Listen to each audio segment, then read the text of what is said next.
পর্যটন কেন্দ্র দীঘায় এখন আক্ষরিক অর্থেই কারো পৌষ মাস তো কারো সর্বনাশ। জগন্নাথ মন্দিরের টানে এখন লাফিয়ে লাফিয়ে বাড়ছে পর্যটক ও ভক্তের সংখ্যা। হোটেলগুলিতে ঠাঁই নেই অবস্থা। আর এই সুযোগে ঝোপ বুঝে কোপ মারার অভিযোগ উঠেছে বেশ কিছু হোটেলের বিরুদ্ধে। রথের মাসখানেক আগে থেকেই এমন অভিযোগ উঠছিল। মুখ্যমন্ত্রী মমতা বন্দ্যোপাধ্যায় কড়া বার্তা দিয়েছিলেন, সতর্ক করেছিল প্রশাসন, কিন্তু তাতেও অবস্থা বদলায়নি বলে অভিযোগ। আগে যেসব ঘর 600 থেকে 700 টাকায় পাওয়া যেত সেগুলো এখন মিলছে 2-3 হাজারে।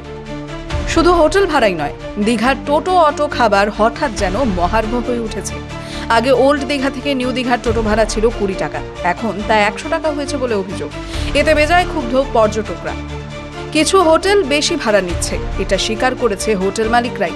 তবে সেই সব হোটেল দীঘা হোটেলিয়ার্স অ্যাসোসিয়েশনের সদস্য নয়, এমনটাই দাবি হোটেল মালিকদের। আবার টোটো চালকরা বেশি ভাড়া নেওয়ার অভিযোগ মানতে নারাজ। বাড়তি ভাড়া নেওয়া হচ্ছে, পর্যটকদের এমন অভিযোগ পেলে সেই হোটেলের বিরুদ্ধে কড়া ব্যবস্থা নেওয়া হবে বলে আশ্বস্ত করেছে প্রশাসন। কিন্তু বিড়ালের গলায় ঘণ্টা বাঁধবে কে?